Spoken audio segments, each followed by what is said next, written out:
Jarvis, Jarvis, are we online? Jarvis, hello. It's Maggie Nito here. I'm here with the Comic Book Syndicate to review Iron Man 3.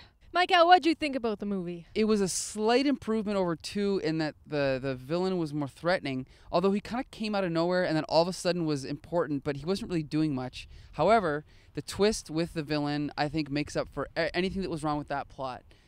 There was a lot going on, maybe too much, and they were clearly, to me, emulating The Dark Knight and The Dark Knight Rises a little bit with the tone and with the plot line. Yeah, now that you mention it, it did kind of seem a little bit Dark Knight. Yeah. Maybe that's why I liked it. G.I. Joe Lee, what did you think about Iron Man 3? That rhymes. I was moderately satisfied to disappointed. What? It's as if they were making an action movie, but were afraid that there wasn't going to be enough action in it, so they just stuffed it with tons of action.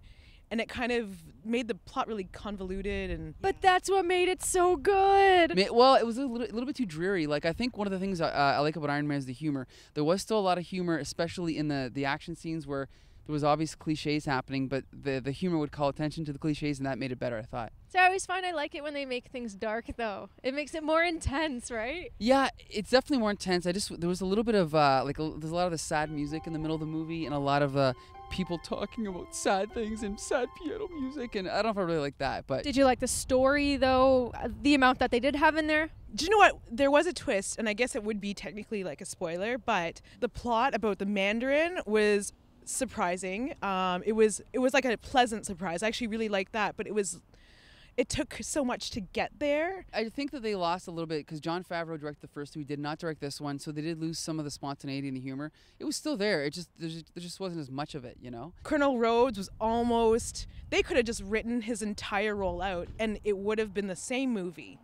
He was just there to get in sort of the way. He was an extra person for Tony to save, but it was like, oh, well, we kind of need somebody to take care of the president who's hanging upside down. Oh, so I guess we'll write him back in or whatever. But I don't know, it was just too much. And thank you for dropping Easter eggs for all the Avengers fans. We all know he's part of the Avengers. We get it. You have to. Can you stop mentioning Thor and like? I like it when they mention Thor. Yeah. It didn't seem like an end. It seemed like they wrote an end that was like a prequel to Avengers 2.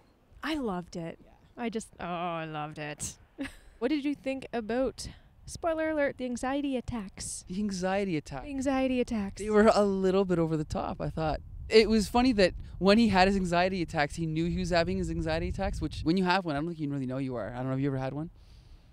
Yes. And what happened? How did you get out of it? I cried. But then I fist punched through walls, and then I regained my confidence just like Iron Man did. What did you think about Tony Stark's character in this one opposed to the other two movies? He's about the same. Really smart-assed. He speaks down to everyone, including children. Especially children. Yeah, I think it really humbled him when he had to wear that Dora watch, which was kind of nice to see. Well, I noticed in this one too, though, they did kind of humble his character down, like you said, while keeping his smart-assness. Can I say that? I guess so. Yeah, and I hate narration in films, and it was just like, oh, he was narrating because, spoiler alert, in the end, after the credits, oh, he's speaking to Okay, so what? I don't know. I kind of liked the fact that it started out as a narration too, because you get inside of his head a little bit more. But the thing is, we also know that he's settling down, and the anxiety attacks just were completely unnecessary to me. Out of 10, what would you rate the movie? I would give it a 6 in that I did think it was good, but I'm in no rush to see it again. Oh my God, I absolutely loved it. So you give it... I'd give it like an 8.5. Really? Yeah. Okay. I guess it really depends on what you're going to see, though, because, you know, if you're going for a story, you're just going to be like, oh, there's way too much action for me. But as myself, I'm going to see Iron Man, so I want to go see stuff blow up, and I want to see his quirky comments, and I really like Robert Downey Jr. So I'd say, like, I got exactly what I was expecting out of it, and it was really good. But I loved it. I loved it. It was so good. It was actually really, really good. It was so good. My friends. And say it with me. It was so good. It was so good.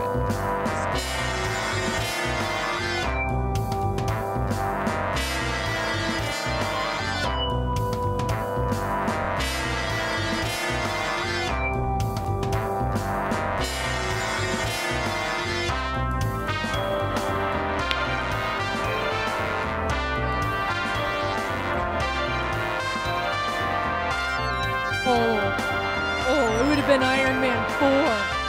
Kick-Ass Edition.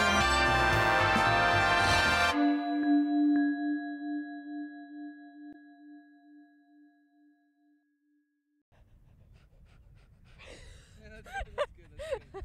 Now, okay. And push. Oh,